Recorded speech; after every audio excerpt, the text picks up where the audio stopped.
believe my childhood experience shaped me and molded me into the person I am today, because it taught me values that I think I have appreciated, learned to appreciate more as I've become older. We didn't have much of material things, certainly very little. I think our father taught us that one of the key things in life, important things, is to earn your living by the sweat of your brow. In other words, you work for what you need in life. Honesty, self-respect, and do not allow others to disrespect you. Very important.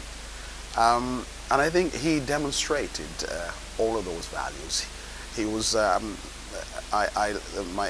brother and I lived with our father.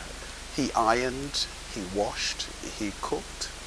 He would go out in the fields, to the mountains, and looked after the livestock, the animals, and our example was there.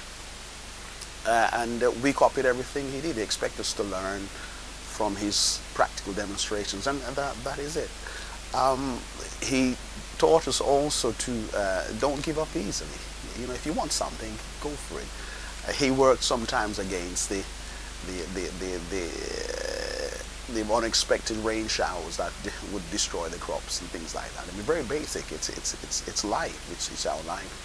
And that translates into everyday living now. There are things that you plan and you've done a lot of the groundwork, but something comes along and attempts to spoil it or spoils it. Do you throw your hands up and decide to abandon all your dreams and what you hope for? The lessons we learned were, as a child, was no. The dream is still there, and the passion is still there to achieve or to realize what your heart longs for, and you know, amazing. And I try to pass this on to the people who work with me. I work with my children and my family, all those who come in close contact with me. I think very important lessons.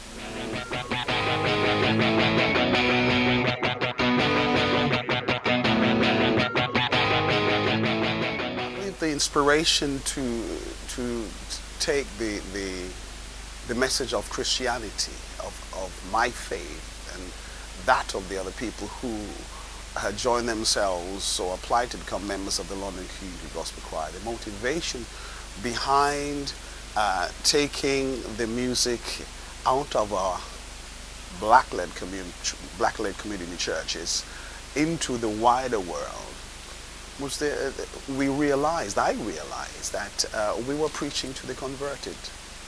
We were celebrating who we were within our black-led churches. We had great time at conventions and prayer meetings, Sunday service, and so forth, but we were singing to the same group of people all the time. People who knew the language, they knew what to expect. And when I referenced the Bible, Jesus himself told us we should go into the world. In other words, out of our comfort zone and share with people who need to hear the message, the good news.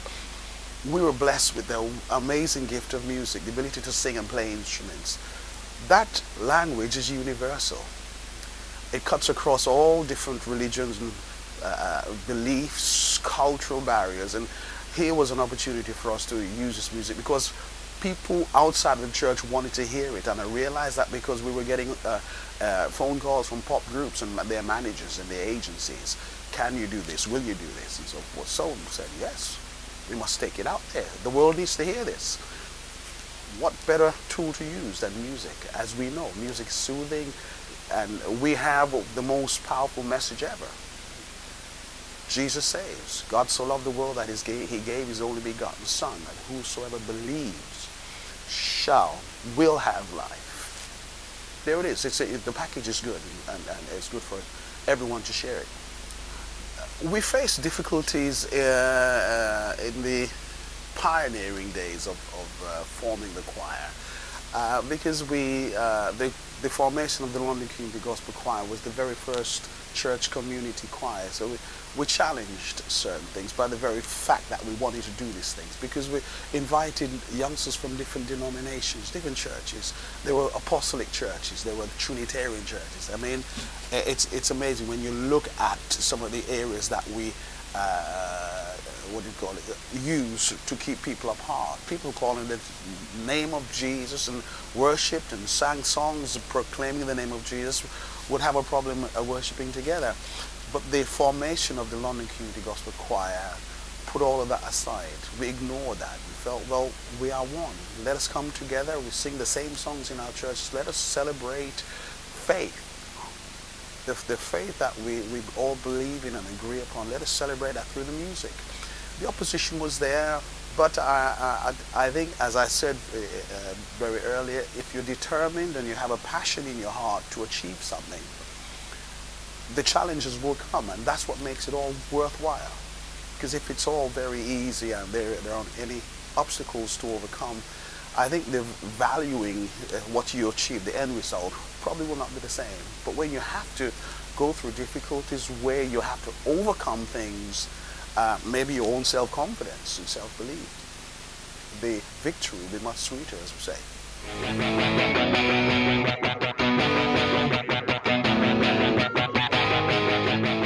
I believe the message of the Christian faith about Jesus, about salvation, can only honestly be delivered by those who actually have embraced and believe the message and are actually practicing what Jesus has instructed us to do, our lifestyle. At least you're on the journey, you're attempting to live the life. I mean, that's the important thing, I believe, because this race is about those who endure to the end. And I believe in teaching us that particular truth is that endurance requires overcoming, again, falling down and getting up, doubts, fears. So there are various dramatic things that were happening on our journey. We were given very many opportunities to sing in churches. They are wonderful. But as I said earlier, singing to the converted has its place. And I think that's why there are many choirs who should only sing in church. Because this is a commission.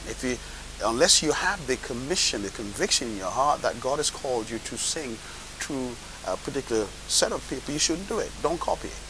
Just do what you feel God has laid in your heart. And the London Community Gospel Choir, I believe, was from the outset directed to go into the world.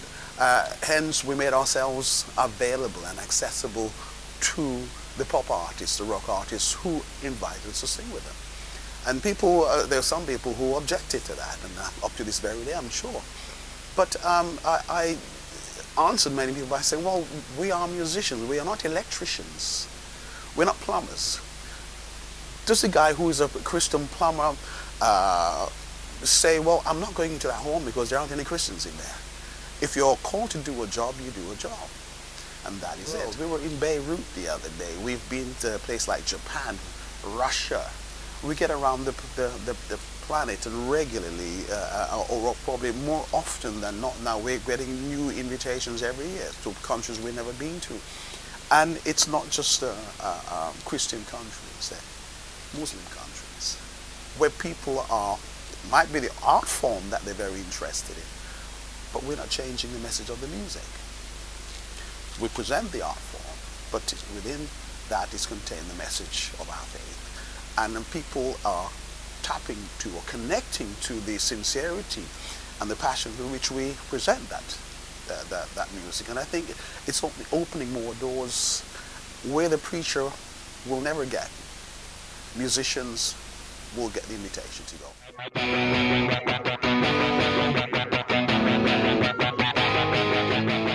I love the old songs. I love artists like Andre Crouch. He's written some wonderful songs. Take me back, dear Lord, to the place where I first received you. Beautiful lyrics, beautiful words.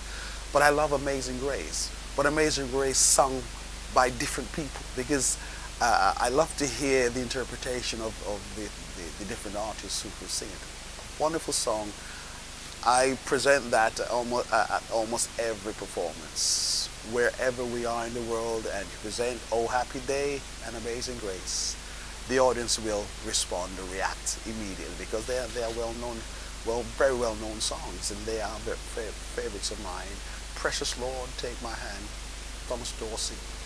Um, Amazing songs that are characters in themselves. They will stand for many, many generations because they're beautiful melodies, beautiful words, very profound message. Love them.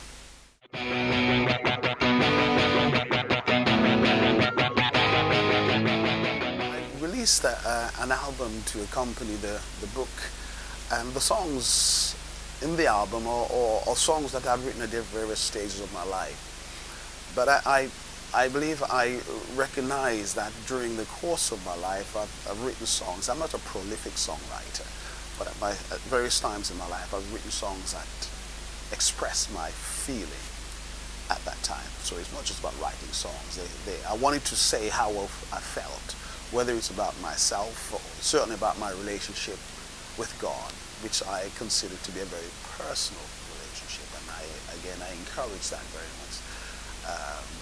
The songs talk about where I was at a particular time, back in the fold, a time when I felt I drifted from God, and it's like the prodigal son. I came to my senses, and I realized that I preferred to live in a company with the one I could pray to and talk to at any time. And he lived with me, and so what I talk to him when I'm driving, I'm doing whatever I do, he's there present with me all the time. I think I realized my life was empty without him. So back in the fold, I left my home, my family, loved ones, but I'm glad now I'm back in the fold. You know, it's one of my most favorite personally self-penned songs. I think because I remember where I was at the time. You know, the songs are messages themselves. So if they are read, if they are listened to, and the book is read, and trying to keep in mind the song titles, I think the reader will recognize where those songs will fit.